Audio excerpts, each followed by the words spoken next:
Now today we start the new article, the same chapter 10, the article number 10.7 on textbook page number 236. The article is torque on a current loop. Name of this article, torque on a current loop. Current loop. Loop means coil. Closed loop. Closed first end to last end connected to form loop in which current pass. Therefore, due to this current, torque act on this loop or coil as shown in below figure. In this figure shows a rectangular coil. Here rectangular coil A, B, C. This rectangular coils here given A, B, C, D. ABCD rectangular coil दिलेली आहे.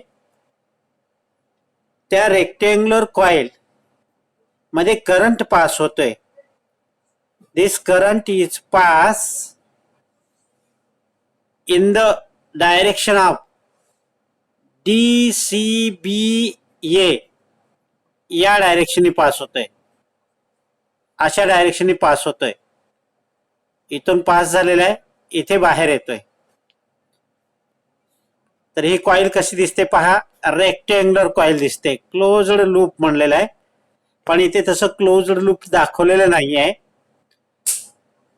या rectangular मध्ये ABCD यामध्ये current enter होतो.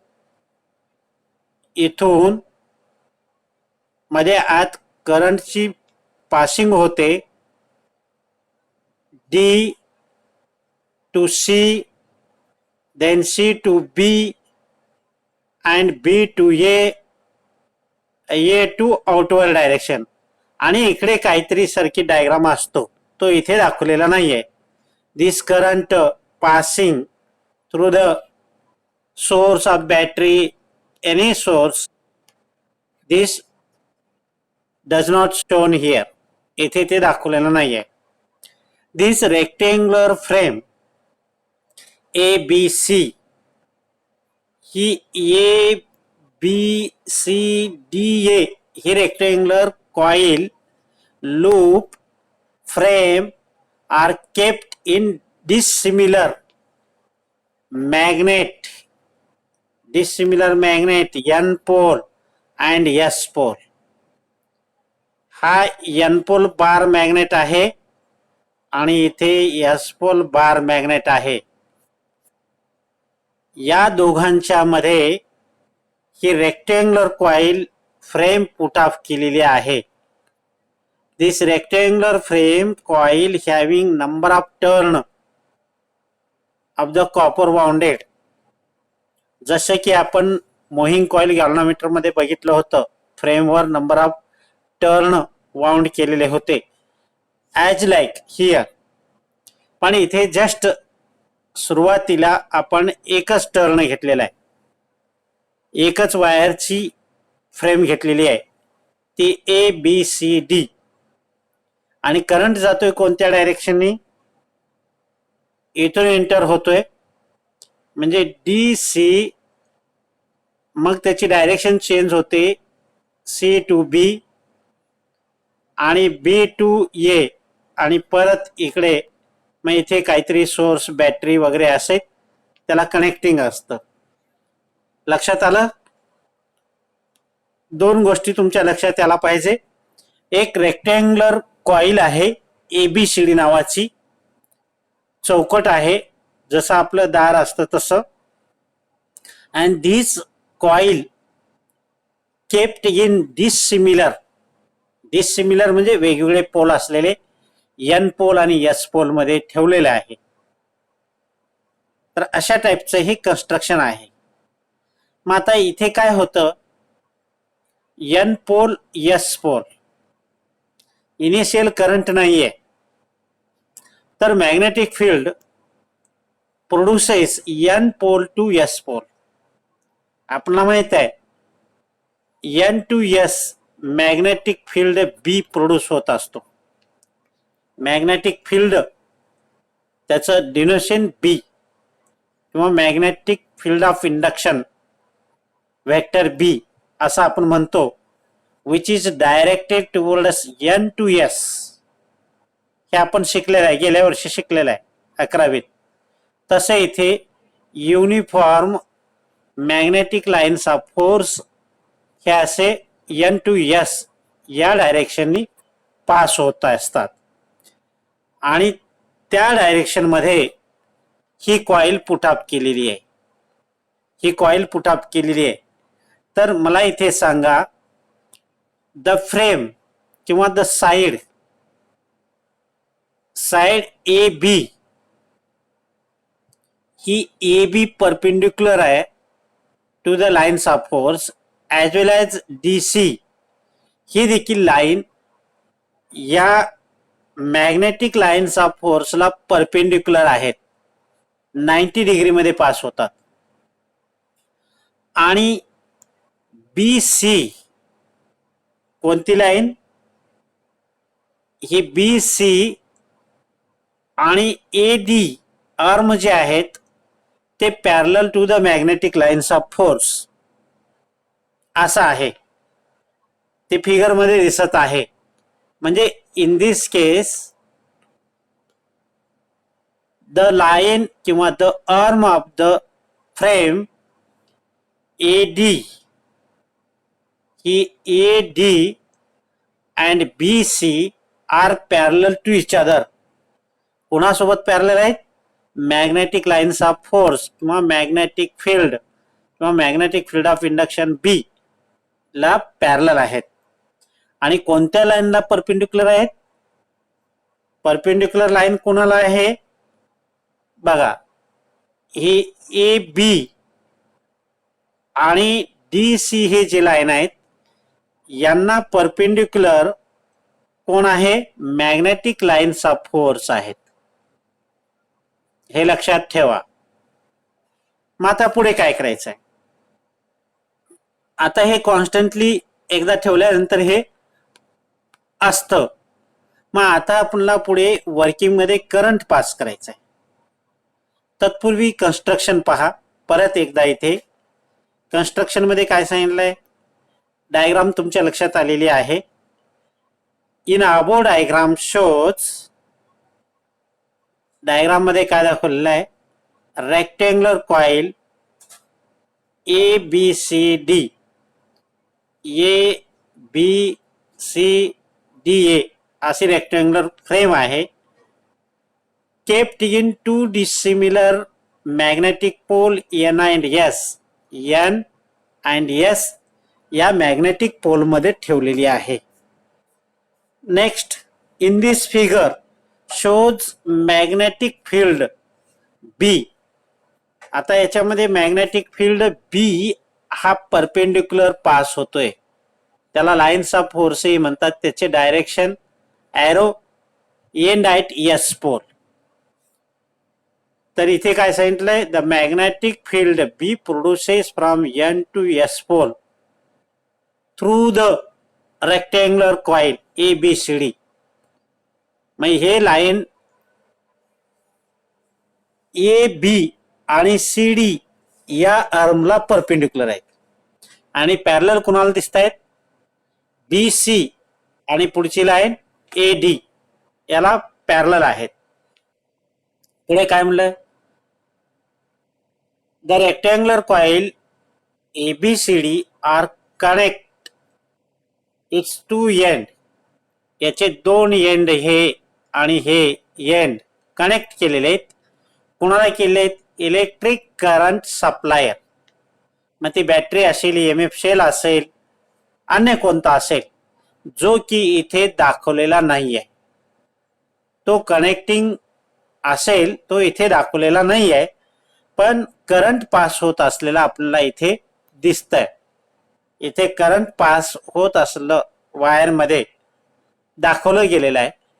पहिली ही जी wire आहे या वायरमध्ये करंट पास होतोय आणि फिरून बाहेर येतोय. इथे हे तुम्हाला दिसतंय current entry and current left असं दोन्ही वेगवेगळे दिसत आहेत आणि ते बॅटरीला जॉईंट केलेले आहेत.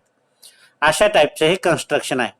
परीक्षेमध्ये डायग्राम 1 मार्कासाठी जवळपास आणि कन्स्ट्रक्शन 1 मार्कासाठी असं रचना दिलेली असते आणि त्यानंतर मग वर्किंग 1 असं मार्कासाठी असते. तर आता ह्याची वर्किंग निश्चित काय होते यातलं तुम्हाला एक वर्किंग माहित आहे की मॅग्नेटिक फील्ड हा कंटिन्युअस चालू असतो आणि तो N pole to S pole असतो. हे तुम्हाला लक्षात आलं. आता पुढे निश्चित वर्किंग कशी असते. आता डायग्राम तुमच्या डोळ्याच्या समोर आहे. मी आता वर्किंग इथे घेतोय. In this case magnetic field म्हणजे vector B are constant produces N to S pole म्हणजेच लेफ्ट टू राईट डायरेक्शन. बघा तुम्हाला माहिती आहे इथे मॅग्नेटिक फील्ड ऑफ इंडक्शन किंवा फील्ड प्रोड्यूस होते किंवा लाईन्स ऑफ फोर्स प्रोड्यूस होतात from N pole to S म्हणजे left side to right side. तेच इथे सांगितलेलं आहे वर्किंग मध्ये. Next point. Now initially the current I. बघा इनिशियल करंट आय काय होतोय इंटर होतोय.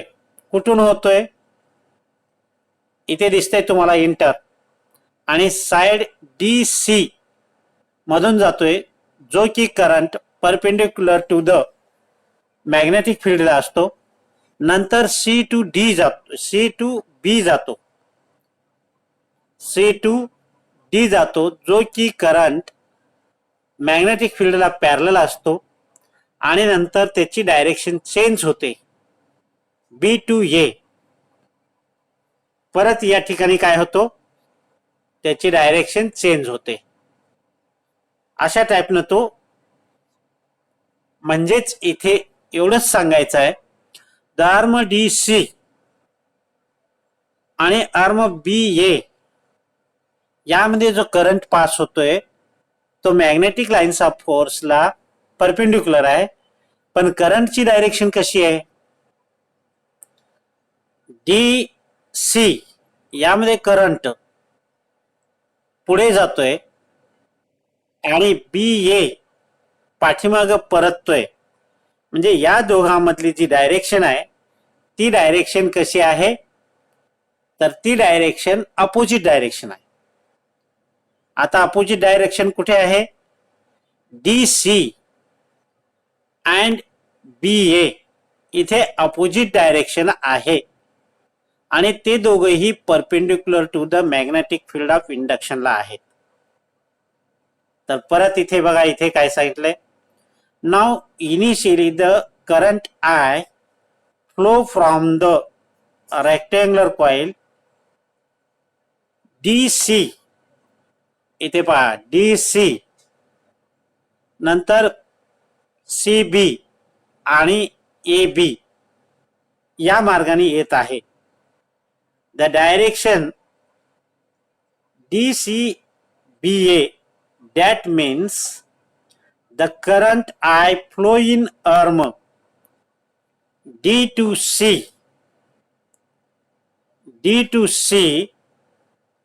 and arm B to A. हे कन्सेप्ट लक्षात घ्या. Both in opposite direction. या दोघांमधली डायरेक्शन अपोजिट आहे.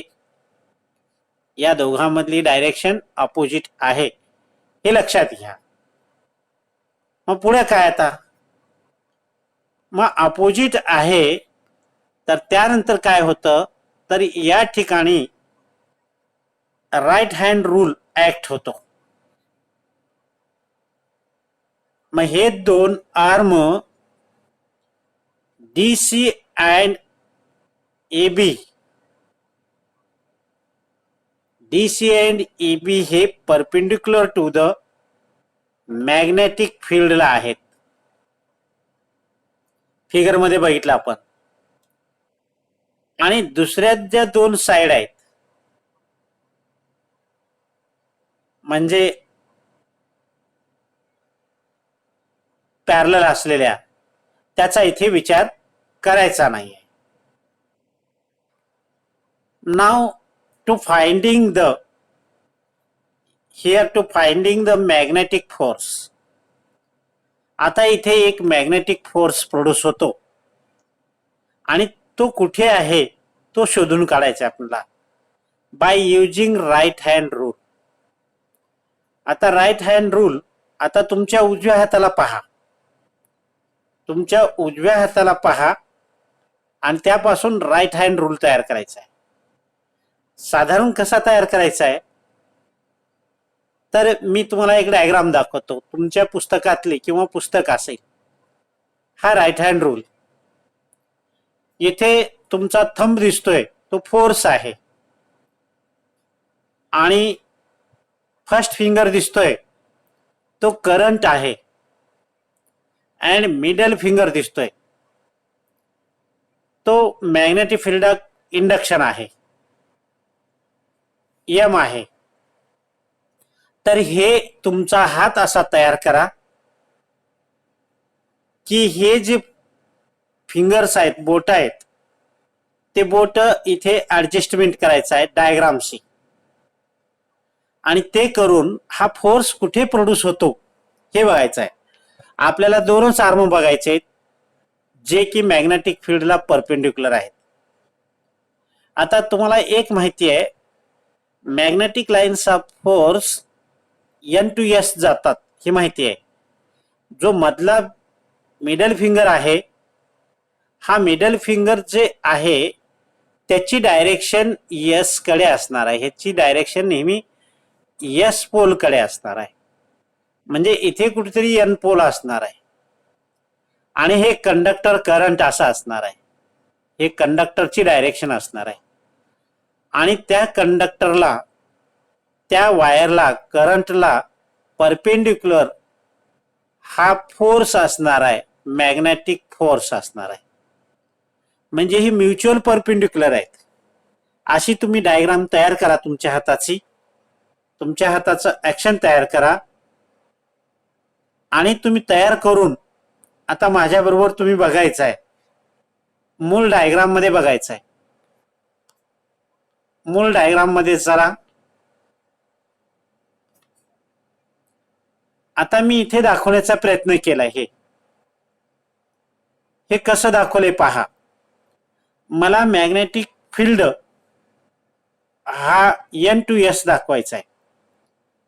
या दोन्ही डायग्राम मध्ये बघा, एन कुठे आहे आणि एस कुठे आहे. एन इथे आहे, हा एस आहे.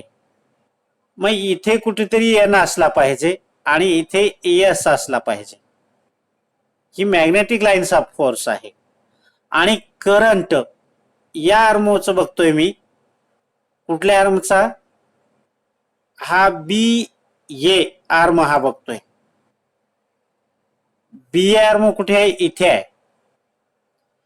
या करंटची डायरेक्शन अशी आहे, म्हणजे हे करंट डायरेक्शन बघा. मग आता मला सांगा फोर्स कुठे आहे. फोर्स आपला हा थंब आहे, हा फोर्स आहे एफ, मॅग्नेटिक फोर्स आहे. तो कुठे आहे तर तो इथे वरती आहे, दिसतंय का, इथे वरती आहे. अशी मॅग्नेटिक फील्ड बी आहे, ही करंट आय आहे आणि हा एफ आहे. दिसतंय का सर्वांना. तर हे राईट हँड रूल, युजिंग दिस राईट हँड रूल, तर हे मॅग्नेटिक फील्ड आहे, हा करंट आय आहे आणि हे फोर्स आहे. हे रिलेटेड बघा परत एकदा. हे बी ची डायरेक्शन, आय ची डायरेक्शन आणि हे एफ च्या डायरेक्शन. लक्षात येत आहे का? तर आर्म कोणता आहे तो? बी ए आहे. त्या आर्मवर असा फोर्स अप्लाय होतो. आता त्यानंतर मला असं सांगायचं आहे, हे झाला आर्म बी एचा झाला. परत बघा इथे मी छोटस दाखवलेलं आहे. या डायग्राम मध्ये मी छोटस तो दाखवलेला आहे. दिसतंय का पहा. आर्म बी ए लाईन बघा. बी ए लाईन मध्ये काय दिसतंय बघा तुम्हाला. करंटची डायरेक्शन दिसते का? मोठी डायग्राम करण्याचा प्रयत्न करतोय मी. असू द्या, तुमच्याकडे नोट्स असतील त्यामध्ये पहा. तर हे करंटची डायरेक्शन आहे. ही करंटची डायरेक्शन आहे. आय करंट येतोय त्यावेळेस मॅग्नेटिक लाईनचा फोर्स हे कॉन्स्टंट आहे. या डायरेक्शनचा आहे. मॅग्नेटिक इंडक्शन आहे तो. आणि मॅग्नेटिक फोर्स हा अपवर्ड डायरेक्शन आहे. आणि करंटची डायरेक्शन तुम्हाला माहिती आहे कोणती आहे. ही करंटची डायरेक्शन आहे. हे बी आहे, हे एफ आहे आणि हे आय आहे.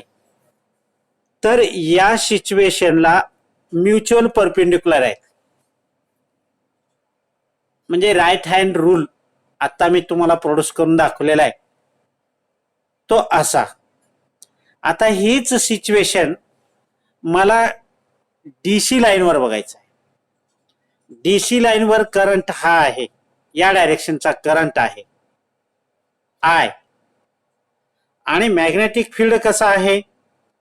मॅग्नेटिक फील्ड इथे आहे पहा. दिसतोय का? बी बी आहे. तर मॅग्नेटिक फोर्स कुठे असेल? तर मॅग्नेटिक फोर्स डाऊनवर्ड डायरेक्शनने दिसतोय पहा इथे. मॅग्नेटिक फोर्स हा डाऊनवर्ड डायरेक्शनने तुम्हाला दिसतोय. लक्षात येतं का? हा फोर्स एफ एम आहे. तर मग मला इथे सांगा, बी ए आर्मवरचा फोर्स अपवर्ड डायरेक्शन आहे आणि आर्म डी सी याचा फोर्स डाऊनवर्ड आहे. तर हे दोघं फोर्स अपोजिट डायरेक्शनला आहेत, सेम मॅग्नेट्यूड आहेत. तर ही रेक्टेंग्युलर कॉइल या ऍक्सिस मध्ये कशी फिरेल? अशी फिरेल नाही का? म्हणजे हे फ्रेम, रेक्टेंग्युलर फ्रेम कसा फिरेल? इथे डायग्राम मध्ये दाखवलंय पहा. ऍक्सिस, या ऍक्सिस भोवती हे फ्रेम बी ए अपवर्ड डायरेक्शनला आहे आणि डी सी हे डाऊनवर्ड होईल. म्हणजे फ्रेम अशी होईल का? फ्रेम अशी होईल का? अशी होईल, उभी होईल. अशी फ्रेम उभी होईल. करंट असा पास असा बाहेर येतोय, अशी उभी होईल. म्हणजे डी सी हा डाऊनवर्ड डायरेक्शनने झुकलेला आहे आणि हा वर आलेला आहे.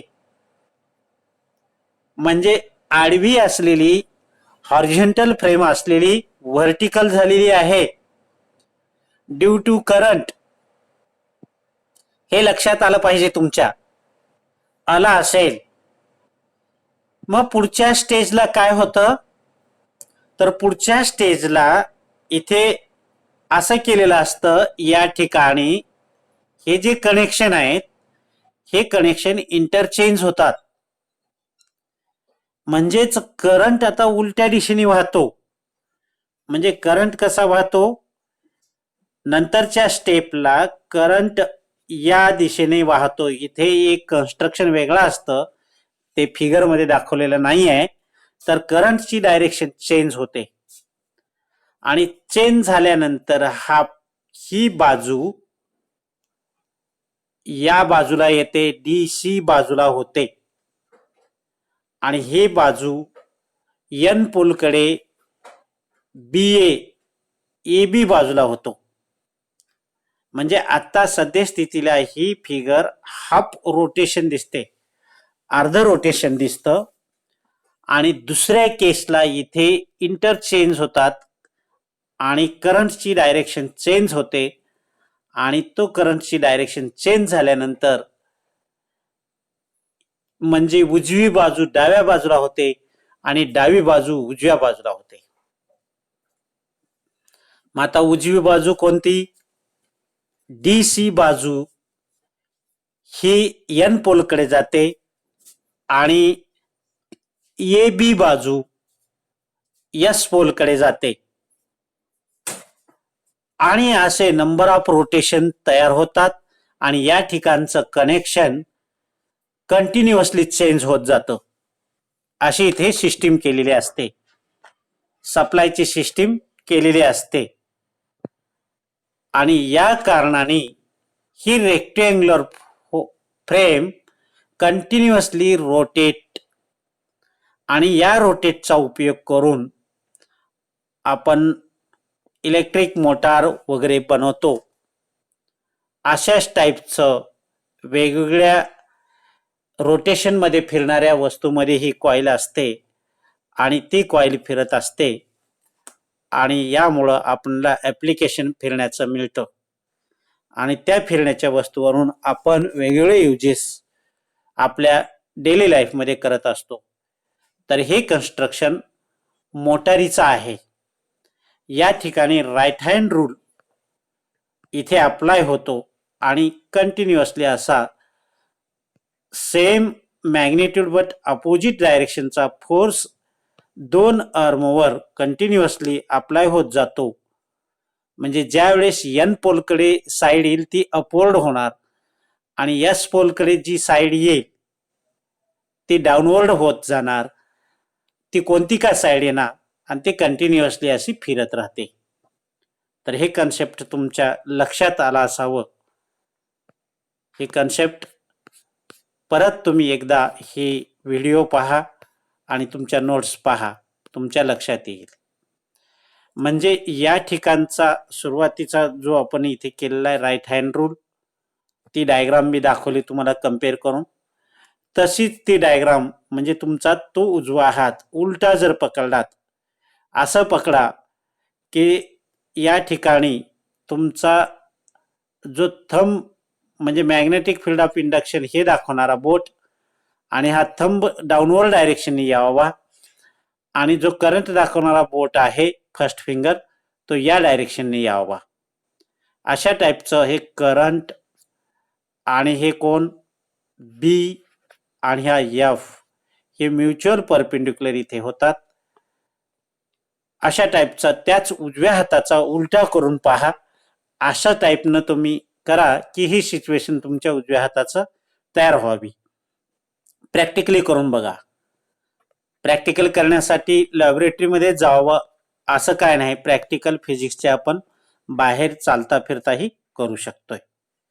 तर अशा टाईपचे हे वर्किंग आता मी तुम्हाला थोडक्यात इथे काय आहे ते सांगतोय. टाइम थोडा आहे. इनिशियली द करंट I दिसते ना तुम्हाला working. Initially the current I flow from in the rectangular coil DCBA direction. That means the current I flow from D to C and in arm B to A. दोन arm सांगितले फक्त opposite असलेले, both opposite direction. म्हणजे एक current पुढे जातोय एक माघारे येतोय, opposite direction. Also these two arm हे दोन्ही आर्म कसे आहेत एकमेकांना perpendicular to the magnetic field of इंडक्शनला आहेत, हे आपण पाहिलं. इन दिस केस दुसऱ्या जे दोन साईड आहेत त्याचं काही इथे वापर केलेला नाहीये. Then next thing we discussing right hand rule. आपण पाहिलं आहे इथे काय सांगितलंय पहा थोडक्यात. The first finger of the right hand shows the direction of current. त्याला आपण चाइल्ड समजा. Current C child. Let the middle finger shows the direction of magnetic field. त्याला मदर समजा. म्हणजे हे लक्षात ठेवण्यासाठी. And then the stretch thumb shows the direction of force F. Father समजा. म्हणजे लक्षात येईल तुमच्या थंब हा फोर्स आहे, फादर आहे, आणि फर्स्ट फिंगर हा करंट आहे, चाइल्ड आहे, आणि मिडल फिंगर हा मॅग्नेटिक फील्ड आहे, मदर आहे. म्हणजे राईट हँड रूल लक्षात येईल. आणि तोच राईट हँड रूल हा सुरुवातीला अपवर्ड डायरेक्शनचा दाखवलेला आहे. म्हणजे आर्म बी ए आणि आर्म डी सी ह्याचा दाखवण्याचा प्रयत्न केलाय. ही बरोबर फिगर जमलेली नाही आहे, तुम्ही व्यवस्थित काढा. मी इथे शॉर्टकटली ही फिगर दाखवलेली आहे रेषावरून. म्हणजे father, mother, child, force, magnetic field and current I. हे डाऊनवर्ड डायरेक्शनने दाखवण्याचा प्रयत्न केलाय. फिगर जमली नाही आहे. तुम्ही तुमच्या हाताची फिगरचं तयार करून तुम्ही काढलात तरी चालेल, नाही काढलात तरी लक्षात ठेवा फक्त. इन केस बोथ फिगर वरील दाखवलेल्या फोर्स एम आहे, थंब दाखवायचा, आणि अपोजिट डायरेक्शनला आहेत दोन्ही फोर्स, सेम मॅग्नेट्यूड आहे. या कारणाने द आर्म काय होतो, आर्म काय होतात, उचलले जातात. म्हणजे हा ए बी किंवा बी ए वर ऍक्ट होतो, अपवर्ड डायरेक्शननी त्या आर्मला उचलतो. आणि arm A C is downward डायरेक्शननी जातो, तो खाली जातो, म्हणजे अपोजिट डायरेक्शननी. म्हणजे तो आपला असा फ्रेम दिसतो, म्हणजे हॉरिझॉन्टलचा अपवर्ड डायरेक्शन होतो. Due to opposite direction the arm B A pick up वर जातो.